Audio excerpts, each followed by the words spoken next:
अगर तू महात्मा ही बनना चाहता है तो ये नजर आज जैसे मेरे चरणों की ओर तेरी झुकी है, ये नजर इसी तरह झुकी रहे, कभी सामने को मत दृष्टि डालना, तब तो परमात्मा तुम्हें मिलेंगे, अन्यथा नहीं मिलेंगे। प्रण किया माँ, मैं तेरे चरणों की सौगंध खाता हूँ, कभी सर ऊपर उठा के नहीं जीऊंगा। आज भी देखा होगा प्रभु की नजर झुकी हुई। माँ रोने लगी, समझा रही है, मेरे लाला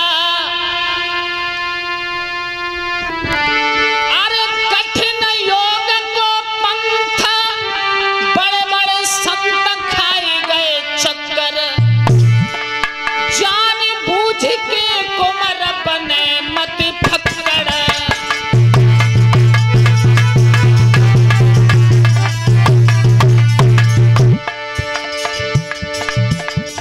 कठिन योग को पंथ बड़े बड़े संत खाई गए चक्कर,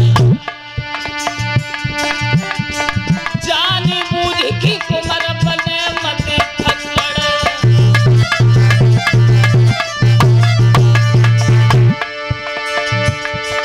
जेठ मास की धूप, जेठ मास की धूप कुमर तुम सही न जावेगी, तर तर की मांगे वो भीख कुमर तो शर्म ये लागेगी। तेरे लला वंश की करियो नायानी, तनी कह के रोही मात यतीजन में भर गए पानी।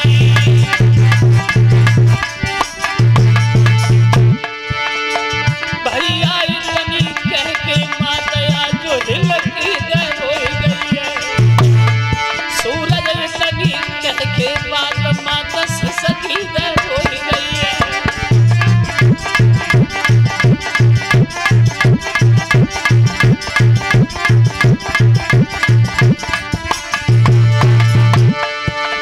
सकी दर हो गई है, अरे ही अखी सी भर गई है। कहीं कह के बात आज दिल की दर हो गई है। भैया कहीं कह के बात माता सकी दर हो गई है।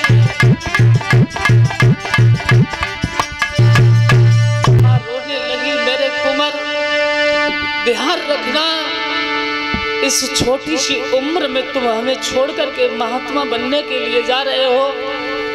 कभी दरवाजे दरवाजे की भीख मांगोगे तो कभी भोजन नहीं मिलेगा, कभी चैन से तुम्हारी जिंदगी नहीं कटेगी।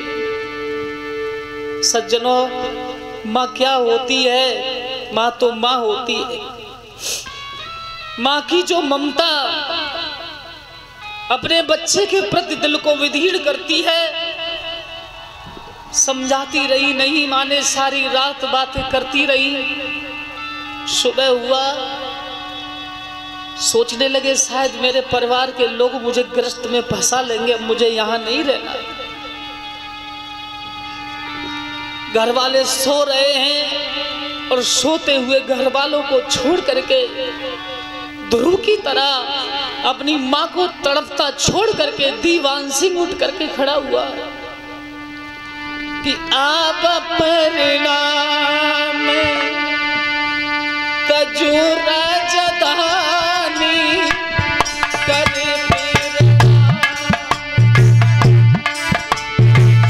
तजु राजधानी कर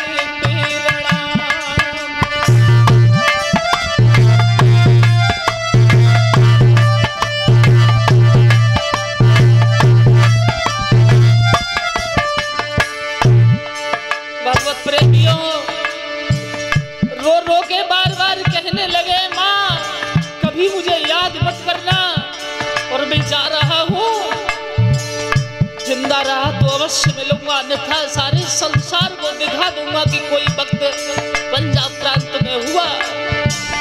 करू पीरड़ा कजी राजधानी कर पीरड़ा।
छूटी छूट गई महतारी।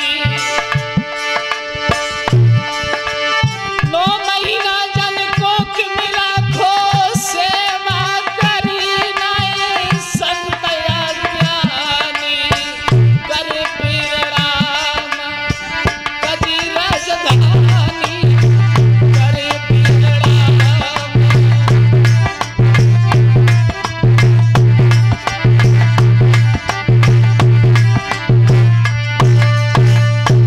आज अपनी जन्मभूमि को अर्धरात्रि में प्रणाम किया। प्रणाम करने के बाद संत भगवान आदि रात भर संपूर्ण परिवार को छोड़ करके गंगा जी के किनारे किनारे आगे की ओर चल दिए। सुबह हुआ, घर वाले ढूंढते रहे आश्रम में। सच्चिदानंद बोले भैया पता नहीं कितने समय हमारे यहाँ से उठ करके वो चले गए। संपूर्ण गांव के लोग छटपटा रहे थे, ढूंढते रहे, कहीं भी दीवान सिंह का पता नहीं लगा है।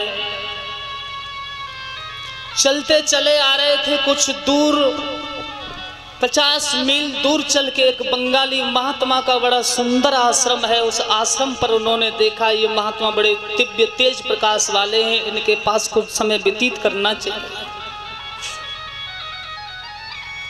सिर पर हाथ में एक कमंडल है, एक शरीर पर तैमत बंधा हुआ है, पीत वस्त्र, एक भी कोढ़ी दाना पैसा नहीं प्रभु के हाथ में। संत से कहा कुछ भजन कर सकते हैं यहाँ? बंगाली संत ने कहा ठीक है भैया यहाँ आराम से रहो और भजन करो। 1 वर्ष उस बंगाली संत के यहाँ भजन किया। जहाँ एक गुफा थी उस गुफा में बैठ करके समाधि को लगाया करते थे प्रभु। कुछ वहां से फिर आगे को प्रभु भागना शुरू किया है। अनूपसैन के पास एक भैरिया गांव है, उस भैरिया गांव में भी बंगाली महात्मा का बड़ा सुंदर आश्रम आज भी है। उस आश्रम पर देखा संत भगवान बैठे, गंगा का किनारा है। यहाँ पर भजन करने से बड़ा ही अच्छा मन प्रतीत और बड़ा ही परमात्मा में मन लीन हो जाएगा। भजन करते हैं, गंगा में स्नान करते हैं। 2 वर्ष अनूप शहर में भगवान ने भैरिया नामक गांव में व्यतीत किए हैं। कसवा गंवा के रहने वाले लाला कुंदन लाल बंगाली संत के शिष्य थे। वो कभी कभी मिलने जाया करते थे। नाव से पार उतर करके मिलने गए तो क्या देखा कि एक लंबा चौड़ा खड़ा जवान, पीत वस्त्र पहने, 22 वर्ष की उम्र, चेहरा से तेज चमकता है जैसे मानो स्वयं भगवान विष्णु बैठे हों। एक नीम के वृक्ष के नीचे बैठे भजन कर रहे थे। पूछा गुरुजी ये महात्मा कौन है? जवाब दिया कुछ दिन पहले आए हैं, पता नहीं भैया कहाँ रहते हैं। बड़े अद्भुत हैं, ना किसी का कहना ना किसी का सुनना। गंगा में स्नान करते हैं, जो भी प्रसाद वो पाते हैं और भजन करते हैं। सबसे महान संत है। प्रभु आपकी आज्ञा हो जाए तो इन संत के लिए मैं गमा ले जाऊं? बोले पूछ लो। महात्मा जी से कहा, हरि बाबा से कुंदन लाल ने, प्रभु आप कहाँ रहते हैं? संत हरि बाबा ने कहा संत का कोई धर्म, कोई जाति, कोई स्थान नहीं होता। संत तो जहां रहते वही संत का घर होता है। कहना क्या चाहते हो लाला? लाला कुंदन लाल ने कहा आप मेरे साथ गमा के लिए चले। कहा बंगाली संत से पूछ लो, जैसी हरी इच्छा। बोले गुरुजी का आदेश हो गया। आज हरि बाबा को लाला कुंदन लाल ने अपने साथ लिया है। हरि बाबा संग पार करी गंगा गमा में आए। सुंदर सूरत देख देख के लोग रहे हरसाए।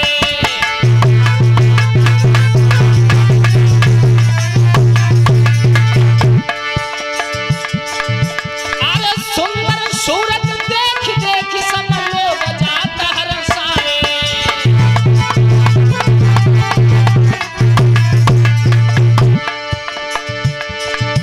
महाराज की कस्बा गमा में पहुंच गया। लाला कुंदन लाल की जगह में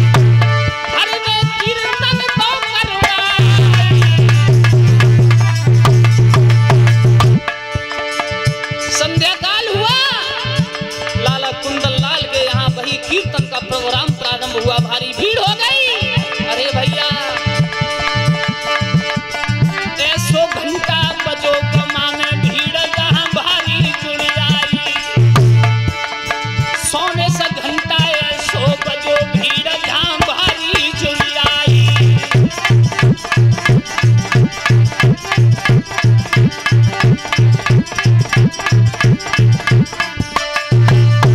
भारी भीड़ जहां इकट्ठी हो गई, ऐसा घंटा बजा के प्रभु ने कीर्तन किया। सुबह हुआ, सुबह उठते ही पूछने लगे, कुंदन लाल यहाँ पर कहीं ब्राह्मण निवास स्थान करते हैं, कहीं कोई ऐसा भागवत वक्ता, कोई अच्छा विद्वान ब्राह्मण है? तो कुंदन लाल ने कहा, हाँ, यहाँ से 3-4 किलोमीटर दूर एक बरौरा गांव है, जिस गांव में एक दयाशंकर नाम के ब्राह्मण हैं, वो बहुत बड़े काशी विद्या अध्ययन करके आए हैं, वो बहुत अच्छे भागवत वक्ता हैं। आपने देखा होगा हमारे गांव में घुसते जो मंदिर पड़ता है वो ब्राह्मणों के ही घेर, वही ब्राह्मणों के घेरों पर 20 वर्ष हरि बाबा रहे। भगवत प्रेमियों, जिस समय सुबह होते ही घंटा उठाया और महाराज जी ने बरौरा नामक गांव की ओर कदम बढ़ाना प्रारंभ किया है। जिस समय बरौरा नामक गांव में प्रवेश किया, संत भगवान को देख करके ब्राह्मण उठ करके खड़े हो गए, आइए प्रभु, आइए प्रभु। उच्च कोटि का आसन दिया, बड़े आदर से बिठाया। हरि बाबा जी ने पूछा, भैया आप सत्संग करना जानते हैं, आप कथा प्रवक्ता हैं? हाँ प्रभु, जो भी टूटा फूटा भगवान का भजन है वही जानता हूं। तो 2-4 घड़ी सत्संग हो जाए, शाम तक घोर सत्संग चला संत हरि बाबा और दयाशंकर प्रसाद जी का। शाम हुई, घंटा उठाया, फिर लाला कुंदन लाल के यहाँ पहुंच गए। अब तो ये रोजाना की क्रिया बन गई, रहना रात्रि को विश्राम गमा और सुबह ही उठते ही गंगा स्नान, और गंगा स्नान से सीधे हमारे गांव ब्राह्मणों के यहाँ हरि बाबा का आना जाना जुड़ता चला गया है। जिस घर में जाते थे कहते थे हरि बोलो भैया, हरि बोलो। गांव में भिक्षा करने जाते थे, अरे कुछ हो तो दे दो, तो कोई कहता था हमारे पास कुछ नहीं। बोले अम्मा रोटी दे दे। एक बुढ़िया से कहा, कहने लगी बाबा रोटी तो खत्म हो गई, मैंने अभी बनाई नहीं सुबह सुबह। बोले बासी हो तो बासी दे दे। किसी के यहाँ से मट्ठा ले लेते, किसी के यहाँ से रोटी ले लेते हैं, खाते जाते हैं रास्ता में और पीते जाते हैं। हरि बोल, हरि बोल, अरे हरि बोलो भैया। सामने से कोई बुढ़िया आती, अरे अम्मा हरि बोल कहना। वो बुढ़िया कहती है हरि बोल। बाबा या को क्या करूं? बोले बस सुबह शाम हरि बोल ही रटना। संपूर्ण क्षेत्र में हरि बोल, हरे कृष्ण कृष्ण कृष्ण हरे हरे, हरे राम राम राम हरे हरे का ये कीर्तन प्रभु ने जगह जगह जाकर के करना शुरू किया है। और इसी जगह जहां कथा का प्रसंग चल रहा था, हरि बाबा ने देखा कि सावन का महीना आया और मां गंगा ने जिस समय बाढ़ आई, अरे भैया सावन भादों गए आई है, गंगा ने करी चलाई है।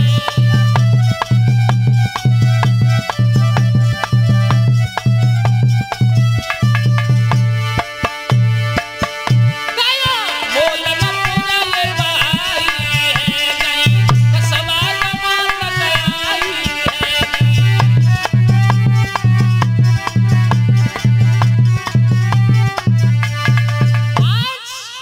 हरि बाबा ने देखा गंगा का बहुत बड़ा कहर इस खादर पर पड़ता है। जिस समय घनघोर बाढ़ आई तो संपूर्ण आसपास के गांव बाढ़ में डूबने लगे।